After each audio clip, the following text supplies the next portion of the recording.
Good morning, ladies and gentlemen. Thank you for joining us today. We're here to talk about the drug epidemic in our country, and in particular, the fentanyl crisis that our country faces. In 2016, 64,000 Americans died of drug overdoses. That's more than died in the entire Vietnam War, and it was probably more last year, and unfortunately will be more this year. 20,000 of those, almost a third, just 20,000 were from fentanyl. That's a 400% increase over recent times, over 50 people per day in this country dying from a fentanyl overdose. And that's because fentanyl is almost unique among drugs. It's a synthetic drug. It's manufactured in crooked laboratories in China. It's often smuggled here by Mexican drug cartels. And it is so potent. It is so potent that just this much fentanyl, this much, less than 40 grams, could kill 20,000 people. This could kill the 20,000 people who died from fentanyl overdoses in our country last year. That's as much like a weapon of mass destruction as it is a drug. In fact, recently, to give you a sense scale of the danger, but also the inadequacy of our laws, there was a 100-pound bust of fentanyl in New Jersey, 100 pounds. By some estimates, that could kill 18 million people. More fatalities than any nuclear weapon known to man. And the drug dealer only got 6 years in prison. Only 6 years for 100 pounds of fentanyl. That's why mandatory minimum sentences are so important, and our sentences for fentanyl are so inadequate. Even though this could kill 20,000 people, a drug dealer would get less than 5 years in prison for holding this. That simply doesn't work. That's why we propose legislation that will increase the mandatory minimums. So if you have 2 grams, just 5% of what you see here, 1/20th of what you see here, you'll get at least 5 years in prison, and the more fentanyl you have, the more prison time you get. Our legislation is supported by the administration, it's supported by the Department of Justice, the professionals at the DEA, by law enforcement officials and organizations across the state of Arkansas. I look forward to working with my colleagues here to get this passed out of the Senate and the House and to put it on the President's desk to sign to help stop the fentanyl crisis we face. Now I'll turn over the microphone to Senator Graham. Well, thanks, Senator Cotton, for leading on this. We should approach this as a national emergency. We should pass his bill as if lives depended on it, because they do. I've been a prosecutor most of my adult life before I got in politics. The one thing I can say, as you drive up the cost of doing business in the drug trade, less of it will occur. And if you want to focus on fentanyl the way Tom is focusing on it, it will get so costly that people will go to some other business. And that's the goal, is to take this very dangerous drug and make those who handle it feel like it's not worth it anymore. And how do you do that? Well, number one, let's lower demand by dealing with treatment and prevention. Let's make it harder to get here by securing our border. And once it is here, let's put people who touch this stuff under the jailhouse, and they'll go on to do something else because the cost of business is too high. To the President, you're absolutely right to focus on the deterrence part of this. So on April the 11th, I'm going to have a hearing. I'm going to try to take this one step further. Tom's done a good job of describing how lethal a small amount of fentanyl is. So here's the concept. If you put arsenic out in a substance, we know that if a human being ingests arsenic, they're likely to die. So if you have a system of giving people arsenic, you could be charged with murder. I'm going to try to establish that fentanyl is in a class by itself, that those who trade in this should be subject to the felony murder doctrine. That if you're selling fentanyl because it is so lethal in small amounts, that if anybody dies based on the product you created, the felony murder doctrine would take over, which would put the death penalty in play for fentanyl drug traffickers. And that really will change the game. That will make the cost of doing business completely different. So Tom's construct of mandatory minimums is going to get attention to the people who deal in this. And I'm going to try to take it one step further and achieve the goal the President laid out, making the death penalty an option in cases where people traffic in fentanyl because it is so deadly. Senator Kennedy. Thank you, Lindsey. A A few weeks ago, I introduced a bill called the Stop Trafficking in Fentanyl Bill. Tom had some very good ideas about how to address this problem, as did Lindsay, and as did Bill, and as did the congressman. So we decided to partner up and do everything in one bill. Philip Seymour Hoffman was an extraordinary actor. But he wasn't acting when he stuck that needle in his arm. And I know there's some confusion over whether the heroin that he took was cut with fentanyl. But there are thousands and thousands of Philip Seymour Hoffmans out there. And when they found Mr. Hoffman, the needle was still in his arm. I mean, it hit him like a Mack truck. And that's how powerful this stuff is. I mean, you can see how little fentanyl equates to the heroin that has the same effect. It takes this little bit to kill you. Now, if you're an addict and you're jonesing for a fix, you'll take just about anything. But most addicts have to buy their heroin from somebody. And those somebodies are drug dealers. And they cut the heroin with fentanyl. And they're not exactly precise in how they do it. If you're trafficking in this drug, you ought to be punished to the full extent of the law. And I don't think that a drug trafficker in fentanyl, I don't think he or she is confused. I don't think he's mixed up. I don't think his mama, it's not a question whether his mama loved him enough. I think there's evil in this world. And as Lindsay said, if you're going to traffic in fentanyl, as far as I'm concerned, you're just plain damn bad. And this bill is going to try to take a small step to deal with it. And I'm proud to be a part of it. Bill? Hey, Hey, thank y'all. Thank y'all for introducing the bill. It's my temptation to approach this as a doctor. Look at this ratio. A little bit of fentanyl, that much heroin. And to also understand that patients, as someone mentioned, when they're looking for a fix, they don't stop to ask what's in it. But I'm not going to approach it as a physician. I'm going to approach it as a parent. There's folks back home whose son, 17 years old, was in treatment recidivism, in treatment going back on drugs, but progressing to where he would finally become free. And that's the way this works. You try and break out of the lifestyle, pulls you back in, but finally you break out.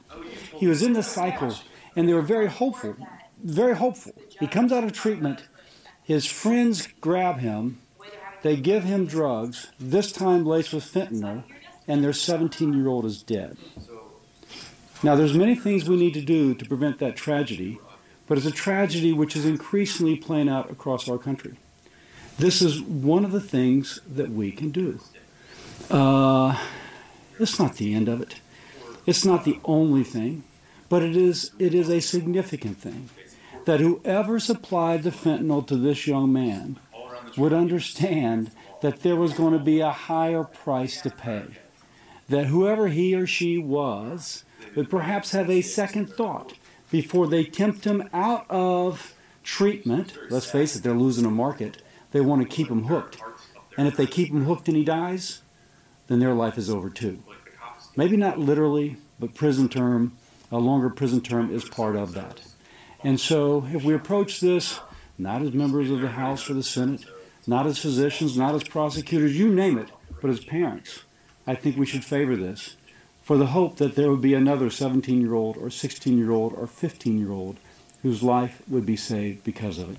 Again, thank you for the legislation. I turn over to Tom Reed. Thank you. Thank you. Well, thank you. I'm Tom Reed, New York 23, proud House member, to stand here with my former colleagues in the House, Senator Cotton and Senator Cassidy, and I'm pleased to be joined and to join Senator Graham and Senator Kennedy in standing shoulder to shoulder in regards to this legislation. You know, we dropped the HELP Act in the House to send the message that, you know what, as the doctor said, this isn't the only tool to help solve this problem, but it's a tool in the toolbox that I firmly believe is necessary for our law enforcement community to have available to it, to send the message to the worst of the worst, the folks that are peddling fentanyl and these other products to our young men and women, to our fellow citizens across the entire country, and killing them. And in my humble opinion, doing it knowingly, that is a risk that they recognize when they put this into the marketplace of this illicit product. And they should be held accountable for killing our fellow Americans to the highest level. And that means taking their own life too. And I will tell you, talking to law enforcement back in our district, they need these tools. Because we're not going after the low-level carriers. We're not going after the low-level distributors with this legislation. What we are doing is using this as a tool to get to the worst of the worst and holding them accountable for their actions. And in the meantime, by getting that information and holding them accountable, hopefully, we'll take them out of the distribution cycle. And if they have one less product with fentanyl onto the marketplace that saves one life, that's what we're trying to do. We're here to save lives of our fellow American citizens. And that's what this tool in this arsenal that is necessary to take on this battle is designed to do. And I'm proud to stand here with my Senate colleagues to send the message to America as a whole. We care. We will do whatever it takes in order to address this issue. And that includes this tool for law enforcement, but we're going to also stand firm with rehab, treatment, prevention, awareness, and a crisis intervention with the Narcan supplies across the country. This is a comprehensive type of approach to it, and I just want to say this is the right thing to do, to hold these worst of the worst accountable for their clear and knowing actions in killing our most precious assets, our young men and women, and our fellow American citizens. With that, let's turn it back over.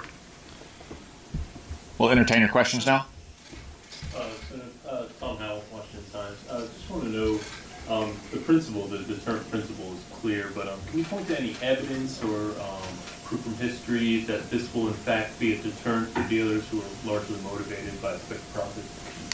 Well, as Congressman Reed said, this bill is designed to go after the worst of the worst, those who are trafficking in the largest quantities, like that New Jersey dealer who had 100 pounds of fentanyl yet got less than 6 years in prison.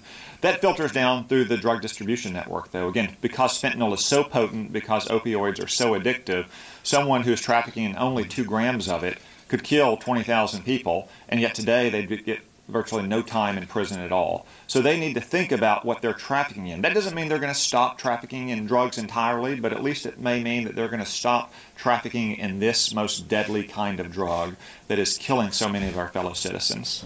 And can I add one thing to that? Sure. There's no...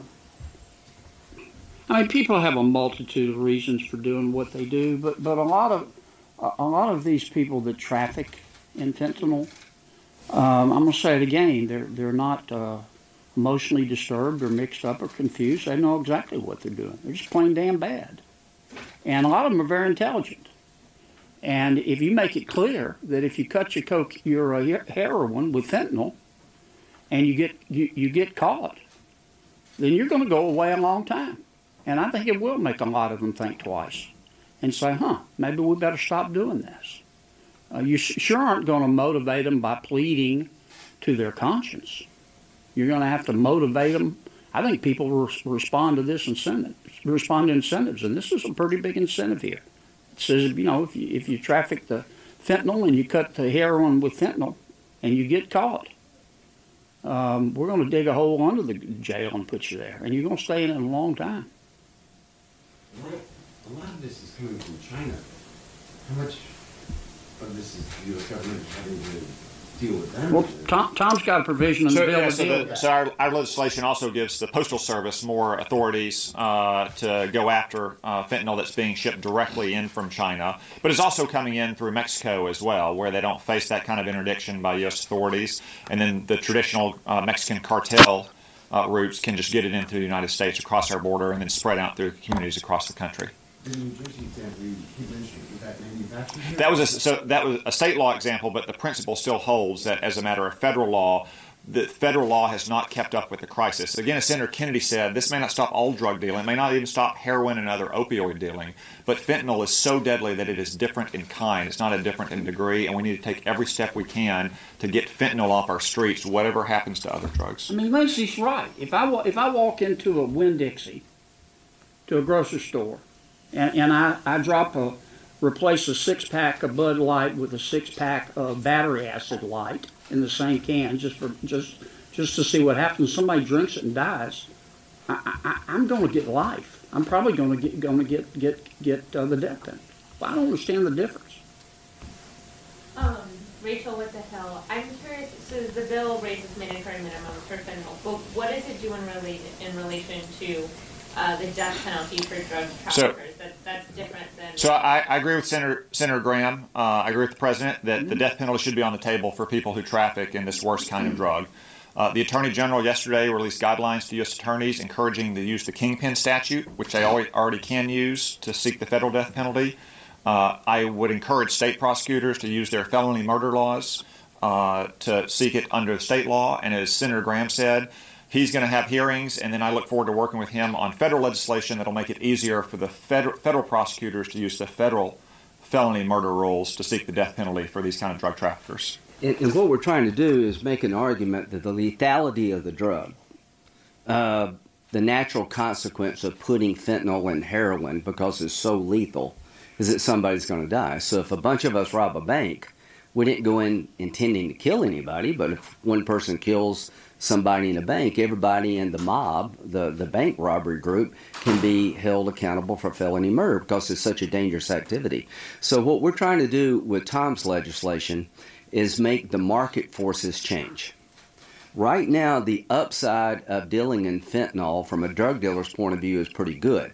You hook people for life. It's a way to keep them hooked. A little bit goes a long way. The punishments are really no different than anything else. But if Senator Cotton's legislation passes, it's a game changer as to whether or not you want to go in this line of drug dealing. And the ultimate icing on the cake in terms of deterrence would be you could literally be put to death by selling fentanyl. And what I have to do, I have to make a scientific case that this drug is unique among all other drugs, and that the felony murder principle makes legal sense here, a new theory of the case. And as to China, the President's got to put this on the agenda with China. The Chinese need to do more in their backyard to take down the labs. When it comes to Mexico, this is why you need a secure border.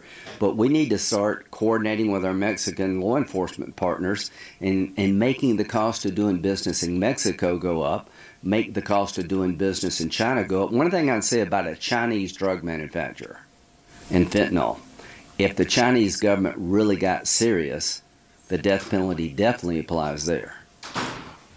Gentlemen, I have to go vote. We stand with you. Thank you, Senator. Thanks, Tom. See other comments.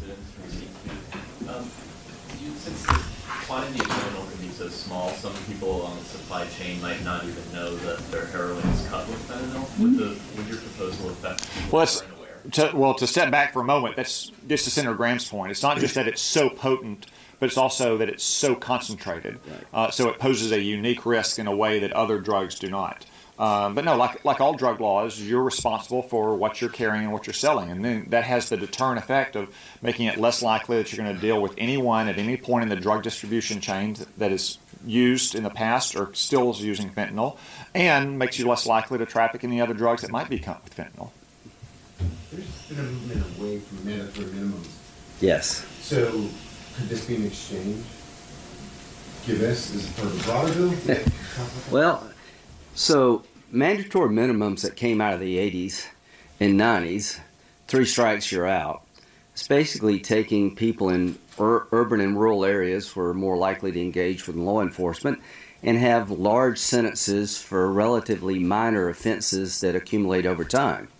So we changed the punishment for crack cocaine and powder cocaine because it disproportionately affected African American and Hispanic males. I mean, the effects on the drugs were not much different, but the punishment for crack cocaine was disproportionate to powder cocaine. So I want to do two things at once. I want to go through our legal system and see if we can give some mandatory minimum relief from the 3 strikes you're out concept that probably overreached. And at the same time, take Senator Cotton's lead and come down like a hammer on this concentrated drug of death. I mean, this is almost certain death if you take this over time, and up mandatory minimums. And I think there's a trade to be made. But what Senator Cotton's doing is long overdue. The punishment in terms of trafficking in fentanyl is so disproportionate to the effect, and I want to make sure judges can look the defendant in the eye and say, you're going to jail for a long time based on what you possessed, and I have no discretion, you're just going to jail. Well, can I add one thing to that? You know, my agenda is less ambitious than Lindsay's. I just want to do something about the fentanyl. I mean, I'm going to say it again, it takes this much. And there's somebody in the supply chain who is cutting the heroin with the fentanyl and doesn't care. Now, if he sells to somebody else, that somebody else, as far as I'm concerned, is responsible. You either believe in free will or you don't. And you're not going to stop this stuff by saying, you know, can we talk? You know, are you disturbed? Are you upset about something? Are you mixed up? These are bad people. There's evil in this world. And I try to be a good Methodist, and I believe in grace, but I also believe in consequences. Now, and to me, this is no different from somebody just taking a 6-pack of battery acid and surreptitiously going into a grocery store and replacing the Bud Light and saying, let's see what happens if somebody drinks it. That's how bad some of these people are, for God's sakes. Now, and I can't guarantee you it's going to stop every single one of them, but I can guarantee you one thing: the ones that get caught, they're going to have a long time to think about it. And I would add, I support mandatory minimum sentences. I think they're an important deterrent effect, but they have to reflect the realities of the crisis that our country faces. And until just a few years ago, fentanyl was not dealt on the streets. Fentanyl was used for legitimate purposes by licensed medical doctors. It's only in recent years that it's started to be dealt on the streets, and it's increased in potency and decreased in size. That's why it's so important that we update our laws and impose stiff mandatory minimums for dealing in fentanyl. Are there no more questions? Can I change topic? I've got a question about Russia and Trump. Any more questions on? I'm for Trump against Russia. Fentanyl is a drug. There's multiple strains of it, some more lethal than others. I'm just curious, how are you defining what fentanyl would be in this case? We distinguish between fentanyl and its analogs. Some of those analogs are even more potent. So that to get a little bit more in the details of legislation, actually the mandatory minimums there would kick in at just 1/2 of 1 gram to reflect the immense potency of the drugs. So what would the sentences would be? They'd be geared towards the type of fentanyl and then also the amount as well. Okay. This is a really well thought out bill. I mean, I want to compliment Tom. He's taken a lot of these ideas, and it's going to change behavior on the ground in terms of drug dealing, because the cost is going to go up really dramatically. Last question. Frank? Have you heard anything from Arkansas, examples where this is? Yeah, we've had 400 deaths in Arkansas in 2016, and we've heard from sheriffs, we've heard from our local prosecuting attorneys, and from law enforcement organizations that they need more tools to combat this crisis that we have in Arkansas. Again, our law is a federal law, but most of our prosecutors, most of our sheriffs and police departments work on interagency task force. That includes the FBI and the DEA and the U.S. Attorney's Office. And we want to do everything we can as legislators here in Washington, provide tools in Arkansas and Louisiana and South Carolina to help protect our communities and save our kids' lives. This lady had a question. Can I ask you? So, okay. Curious, gentlemen, if you agree with the President's congratulations of Vladimir Putin on his election and his decision not to bring up the poisoning of a spy a former spy in London. Well, we don't, we're not privy to all the conversations that the president has had with President Putin. I think he was just being polite. I think the president, Trump's a very bright guy. I think he understands how Putin got elected. I think he understands how authoritarian he is, in my opinion. And we're not privy to all the conversations that they have. I think he was being polite, just congratulating him on being elected. Congratulating him does not imply approval. I will say this. I think Mr. Putin is a thug. I think he's a pirate. I think that he'll push you right through that wall if he can. And for 8 years he did it to President Obama. I think President Trump has his number. If I were king for a day, I'm not, and I do not aspire to be. But I'd hit Mr. Putin so hard with sanctions, he'd be coughing up bones that next week. And just hit him where it hurts, because that's all he understands. And until you do that, we're going to have more Ukraines and more Syrias and more Koreas and more nerve gas. That's all this is about. And I was really happy to see Secretary Mnuchin finally bear down on the sanctions. Doesn't mean you shouldn't talk to the guy. But he's a thug. He's a pirate. He's a smart thug. He's a smart pirate. But trying to appease him is like trying to hand feed a shark. Put me down as doubtful. Just ask you about the omnibus? Yeah. Now that it's out It there, sucks. You're not going to vote for it. I'm going to vote against it twice if they will let me. Will you